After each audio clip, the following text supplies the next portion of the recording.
नमस्कार।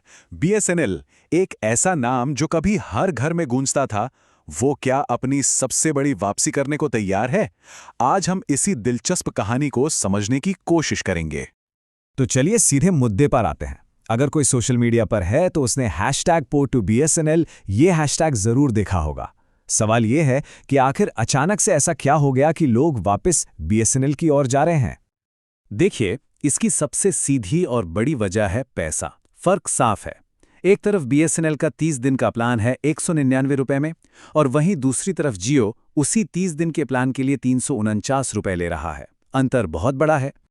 और इस गुस्से की आग में घी डालने का काम किया जियो ने अपने 25% के प्राइस हाइक से।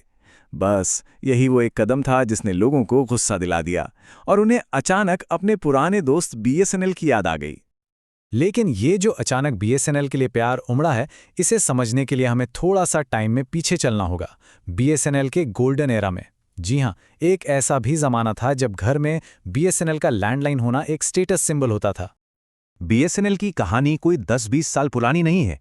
इसकी जड़ें बहुत बहुत गहरी हैं। सोचिए, 1851 में ब्रिटिश ईस्ट इंडिया कंपनी के टेलीग्राफ से शुरू हुआ ये सफर 2000 में जाकर बीएसएनएल के नाम से हमारे सामने आया। तो ये सिर्फ एक कंपनी नहीं, ये हमारी एक राष्ट्रीय धरोहर है।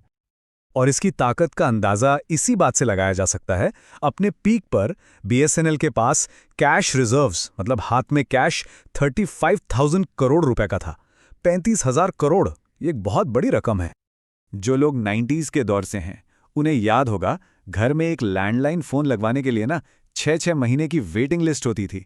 यही बीएसएनएल का दबदबा था उस जमाने में। कम्युनिकेशन का दूसरा नाम ही बीएसएनएल हुआ करता था। तो सवाल ये उठता है कि इतनी बड़ी, इतनी मजबूत कंपनी आखिर अर्श से फर्श पर कैसे आ गई। चलिए अब कहानी के इस हिस्से को समझते हैं कि बीएसएनएल के गिरने की वजह क्या थी। देखिए, बीएसएनएल का गिरना किसी एक गलती का नतीजा नहीं था। ये कई चीज़ों का एक कॉकटेल था, एक परफेक्ट स्टॉर्म।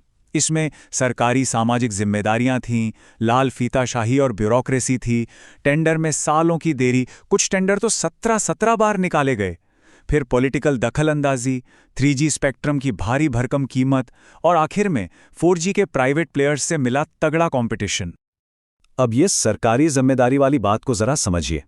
एक सरकारी स्कीम के तहत बीएसएनएल को एक लैंडलाइन कनेक्शन लगाने में 702 रुपए का खर्चा आता था, और उस कनेक्शन से कमाई कितनी होती थी?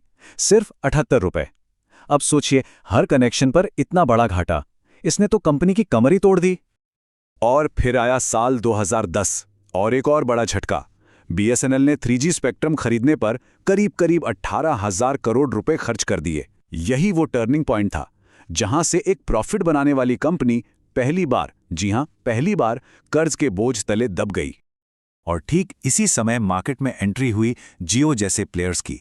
इनकी स्ट्रैटेजी थी प्रीडेटरी प्राइसिंग। मतलब ये कि शुरू में सब कुछ या तो फ्री दो या इतने कम दाम पर दो कि कंपटीशन खत्म हो जाए।